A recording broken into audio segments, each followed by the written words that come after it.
What is up, everyone? Welcome to another edition of Live Locks presented by Scores and Odds. If you haven't already checked it out yet, you're just making bad life choices. Going over to Scores and Odds, where you have picks from me, Squirrel Patrol, Cardi, Meansy, Noto, everyone over there. For the prop shopping tool, where you can see exactly where the best line is for each individual prop and what we project. As you can see, Carlos Rodon, we have projected for 7.44 strikeouts. As you can see, the best line is over 6.5 at FanDuel at minus 140 and under 7.5 at minus 150 over at Caesars. So go check it out. Plus, you get access to Grant's Action Lounge. Every single bet you see on this show has already been dropped into the Grant's Action Lounge. As you can see, all you have to do, look at the pinned tweet, and boom, you have every single bet on today's slate. If you were here yesterday, 8-1 plus 9.25 units. Absolutely crushed yesterday. Been doing better in there than on this show. Still not doing too bad. A little bit of an off month, down 2 units so far. Only up 1 unit last month, but overall up close to 30 units so far. And all you have to do is go to scoresandodds.com/Discord, which I just threw in the chat. And if you have RG or SAO Premium, then you should have access to that. So go get signed up. It's that simple. But I'm going to be breaking down a lot of things. We got Hibachi here in chat. Thoughts on Thompson over 4.5 rebounds or assists. Let's go look at that real quick. Thompson. You can get the over at 4.5. Am I looking at the wrong thing? Which Thompson is he talking about? I don't know. In any case, I don't care. Clay is prop sitting at 2.5, so I don't know what he's talking about. But we got bets today. We got basketball, we got baseball, we got hockey, which has done real well for me so far. I've been doing $3 and $200 units, so up like 12 units on hockey. Over a 50% win rate with close to like plus 160, plus 170 odds. So hockey's done well. Baseball still getting crushed, but I went through and I checked things, and the biggest indicator of if you're making good or bad bets is going to be closing line value. For instance, right now, I got Noah Syndergaard under 5.5 strikeouts. It's already moved to minus 160, minus 169. So general indicator of whether you're making good bets or bad bets is if the line moves drastically, which it has. So you know what? It'll turn around. Still making money. Still long season ahead of us. But yeah, it's that simple. It will turn around. I was up 80 units last year, so I'm really not too worried here. But let's just go ahead and dig right in. We'll start off with hockey that I don't know anything about. John Klingberg, don't know who he plays for, but over 0.5 assists plus 196 on FanDuel. They let me put down a whopping $25 on it, so I know it's a good bet.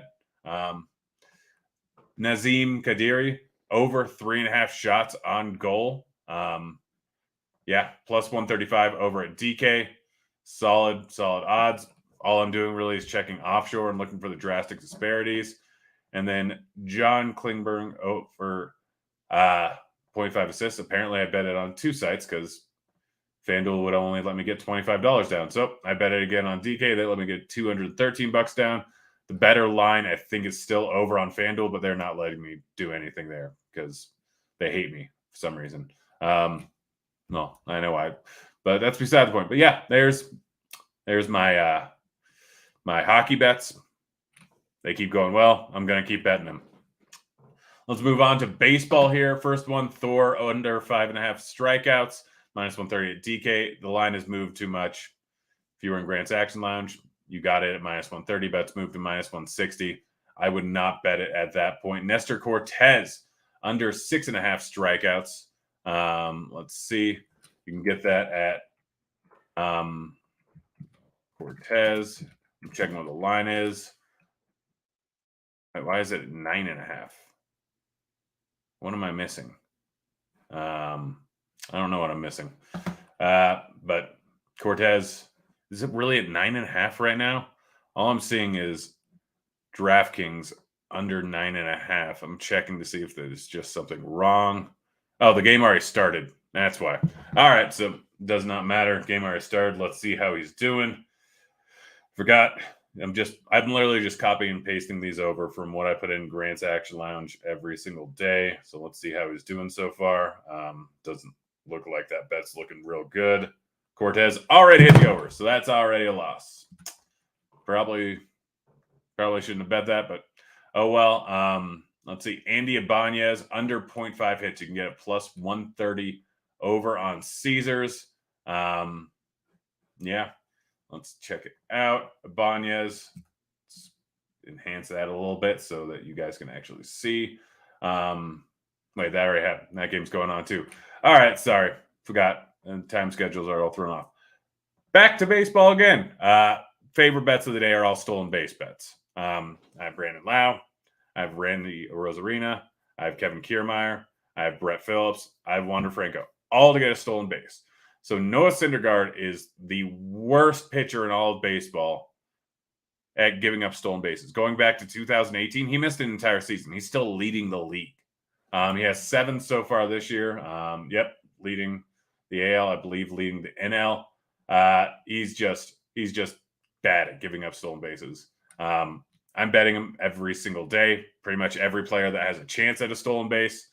This is no different. We got all the best lines, I think, are over at Superbook, but if you don't have Superbook, if you don't live in Colorado or Arizona, I believe those are the main 2 states where it's in.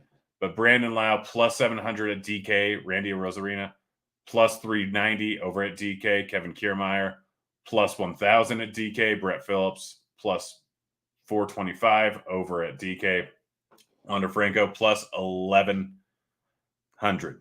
All these guys probably going to steal a base. It's that simple. Not probably, but better chance than the odd. Like Wander Franco, we can check out the bat. Shout out to Derek Carty. I already pulled this up earlier. So Franco, 20% chance at a stolen base. Rosarina, 34% chance. Phillips, 32% chance. Kiermaier, 26% chance. Lau, 14% chance. All these guys, decent chance at stealing a bag. I just bet all of them. Like, it's a great way to get a little bit of diversity. But yeah, Syndergaard gonna give up some stolen bases. It's that simple. Well, that's pretty much it for baseball. I'm gonna check out if Ibanez even has a hit yet, which I'll just mark down as a loss. No hit yet. Yeah, that was one of my favorite bets. Real solid number there. Moving over to basketball, we got 2 games on the slate today. First bet, Drew Holiday over 0.5 blocks, plus 140. Bet this the other game, hit. Betting it again, plus 140, just too high of odds, or too low of odds. Just a bad number. Not really much else to look into. Next up, got 2 different ladders. If you don't know what a ladder is, it's where you're betting like their point prop and then their alternate point prop. So I have Desmond Bain over 17.5, 18.5, all the way up to 22, which is what FanDuel has. There's no Ja Morant today. Most likely no Ja Morant. I don't think he's been officially ruled out, but we'll look at the numbers of the Grizzlies without Ja Morant on the team, or without Ja Morant on the floor. I mean, we have a pretty decent sample size. He missed like a few weeks earlier this season. We look at points per 36. Dylan Brooks, 23.8. Desmond Bain, 22.5. If this game stays close, which those 2 guys are going to be the main reason why, them and Jaren Jackson, then there could be a huge amount of points for each of them. I know Bain's been injured a bit. I know that he's been struggling so far in the series because of his injury. That does worry me. That's why I also bet Dylan Brooks. I think one of these guys goes for over 22.5. So looking at their lines, like at 22.5, Brooks is plus 235. Bain is plus 270. I mean, Jaren Jackson can have a big game. Tyus Jones can have a good game. But these lines are just off, considering what they've done so far on the season, how good they are at scoring, and how much usage they're going to take up. I mean, they play a completely different game without Ja Morant in there. Brooks is going to eat up a ton of usage. We look at his usage so far without him on the floor, and Brooks is at 29.8. Bain is at 24.8. Jaren Jackson Jr. also up there. If you want to bet Jaren Jackson Jr. over points, that's fine. I'm worried about his constant ability to just foul out of games. as the whole time. Guys, if you have any questions, go ahead, throw them into chat, and I'll try and get to them throughout the show because we're riding solo and I don't have a ton to talk about. But yeah, like ladders can be a very, very advantageous way to bet. You get lots of upside, and when lines are just off, I mean, I don't. It's not a great way to bet if you are risk adverse. It's also a better way to bet if you tend to get limited, like FanDuel not letting me bet a ton. So ladder is an easy way to get more money on each individual player. Also, little trick. If you want to get more money on the player at just slightly worse odds on a site where you you have been limited a ton, I'm just going to actually show this. So let's pick a random game here. We'll go with the White Sox game. So let's see. What you can do is go over the same game parlay. Let's say you want to get more money on strikeouts. So I Plesac over 3.5. They'll let me get $63. If I go to Plesac alternate strikeouts, slightly worse odds, minus 128. They'll let me get $200 on that. So you get it very, very slightly. But if you have an 8% potential ROI on this bet, then I mean, the difference of minus 0.2%, minus 2 points is not going to be that big of a deal. So I wonder what they would let me get on this. All right, yeah, 250. So yeah, the easiest way to get more money out it over on FanDuel where they have alternate lines is to just go to the alt strikeouts if you're going with over. If you're going on basketball under, let's look at Giannis points. For instance, let's see, question chat. Lines at 2.5. Looking at Giannis points. So let's see. They'll let me get, I'm playing bet 388. But then you can go over to Giannis since it's sitting at 31.5. You can go over to Giannis alt points. Go over that, minus 112. Bit more of a difference there. If I really liked it, then I could get more money on it that way. But yeah, just a little trick for you guys to get more money on the line for these things. But yeah, that's pretty much it. Bachi, if you're watching, again, I don't know what you're asking. If my thoughts are on Clay. Okay, rebounds. There we go. All right, Klay Thompson, rebounds. Yeah, Klay Thompson over. I might actually end up betting this over 4.5 rebounds. You can get a plus 130 over at Caesars. I think that's a solid bet. I'm not sure if I'm going to bet, but I probably will end up betting it. Over at Caesars at plus 130. I'm talking out loud. Yeah. When I'm looking at offshore lines, like for Aaron's got a question. When I'm looking at offshore lines, like for hockey props, how big of a difference in the lines are you looking for? So basically, I guess the easiest way to put this is when you're looking at it, I like a difference of 5% to 10% to 15%, obviously, projected ROI. I go a little bit higher with hockey than other things. But you just figure out the no juice line, which is roughly in the middle of it. So let's see. Let's look at something. So pulling something up. Let's find one of my bets and see. That isn't showing up. I'm trying to look. Alexandre Barkov. His lines over at Pinnacle are plus or minus 210 or 211 on the over of shots on goals, 2.5, and plus 154 on the under, meaning the no juice line is roughly whatever the middle of that is. So 25, 30. So roughly minus 280. It's sitting at minus 255 over at DraftKings. So that's roughly a 4.5% projected ROI if the no juice line over at Pinnacle is fully accurate. Not quite high enough for me to bet because I don't know enough about hockey to fully trust them. It's when I get lines that are 5, 6, 7, 8, 9, 10, sometimes up to 15% potential ROI. So you just have to look at the break even calculations and figure out the difference between the two. So that's basically it. But yeah, it's not that hard to do. You just look at the no juice line and see the difference between the no juice line and the actual lines over at DraftKings, over at FanDuel, over at all those places. Yeah, it's an easy way to do things if you don't want to put a ton of research in, or you don't know what you're doing, or you're getting into. I mean, the easiest way to figure out if you potentially have a bad line is to cross-reference it with projections and with offshore smart sports books. Like Pinnacle is known to be the sharpest sports book out there.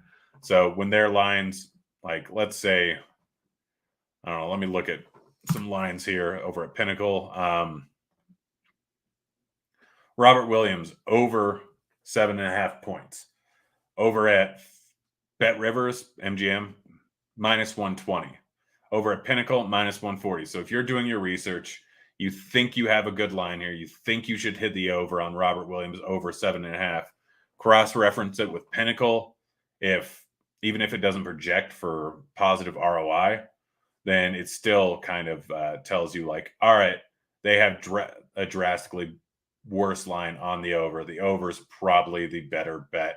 I'm going to go with the over because I like the bet. That's the easiest way to figure out if you probably are on the right side.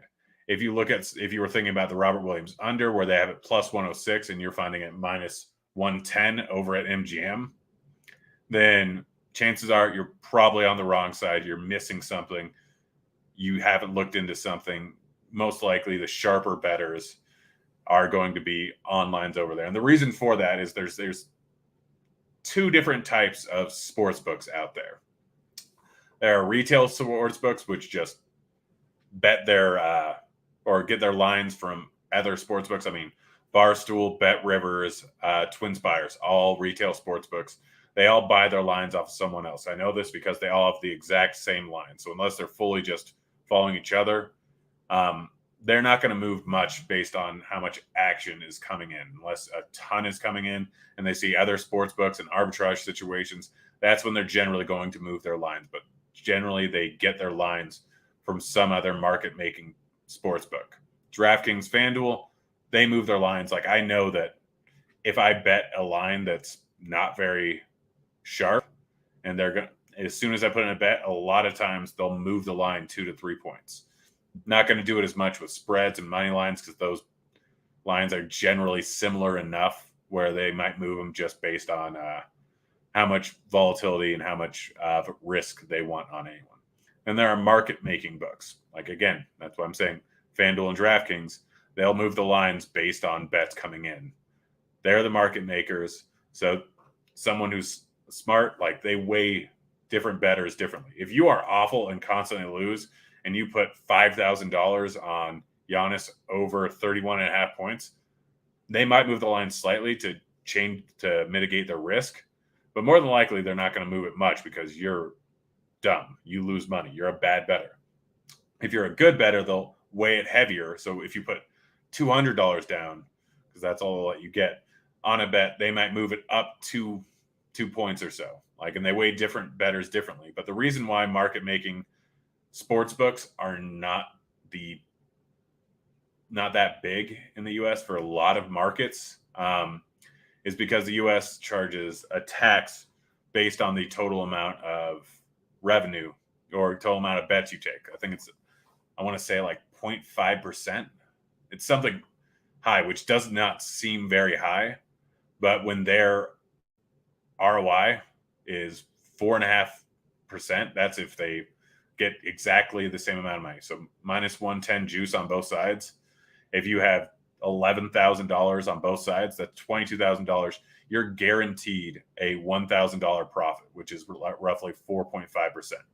So the hold, so-called hold, which is just the amount of money that they're charging. So 10 points of juice on minus 110. The hold on that is 4.5% on each side. So because of that, the 0.5% tax, their lines, their profit margin goes down drastically. 0.5% on 4.5% is literally over 10% of their so-called potential profit if they have exactly the same amount on both sides. So because of that, offshore sports books like Pinnacle, they're just fully like changing the line based on how much money comes in from who are sharp bettors and who are not sharp bettors. So that's why they don't have the 0.5% taxation on those lines. So essentially what happens is they just move it based on how good of a gambler you are and how much money's coming in. So they have essentially zero risk by the end. They'll release the lines and they'll only let you get a small amount on it. Like, let's say the first lines are released, max bet is $100. So they'll release the line that they think is moderately right. Bunch of money comes in on the over, bunch of $100 bets. They'll move it up maybe a full point. And eventually money will stop rolling in as much and they'll raise the limits because they believe they have a good line. As more money comes in, they may raise or lower the line and so on and so forth. So they just know that they're getting essentially no risk because they have close to the same amount of payout on each side with their VIG on top of it. So yeah, that's a little lesson for you there. Hope you guys enjoyed it. Again, all my bets here. All my bets are in the Grant's Action Lounge. Go check it out. I'll be back again tomorrow. And quick reminder, this Wednesday, we're going to actually have the show at 10 o'clock Eastern time, starting earlier because all those baseball games start super early. So go check out Grant's Action Lounge, sign up for Scores and Odds. Let me know anything you guys want me to see in the future. Go ahead and DM me. Go ahead and throw in Grant's Action Lounge. Go ahead and tweet at me and anything you want me to talk about on this show. More than willing to in the future. Also, we're doing a Twitter Spaces tonight at, I believe, the start of the second quarter for the Celtics and the Bucks game, which I think is at 7 p.m. Eastern time. Let's see, starts at 7:30, so 8 p.m. Eastern time. We'll be doing a Twitter Spaces. Me, Daniel, Analytics Capper, all of us will be there talking about live betting, talking about futures, talking about anything you want to hear. So you can chime in. We can get you on here if you want to talk. But yeah, should be fun. Fun, guys. I'm out of here.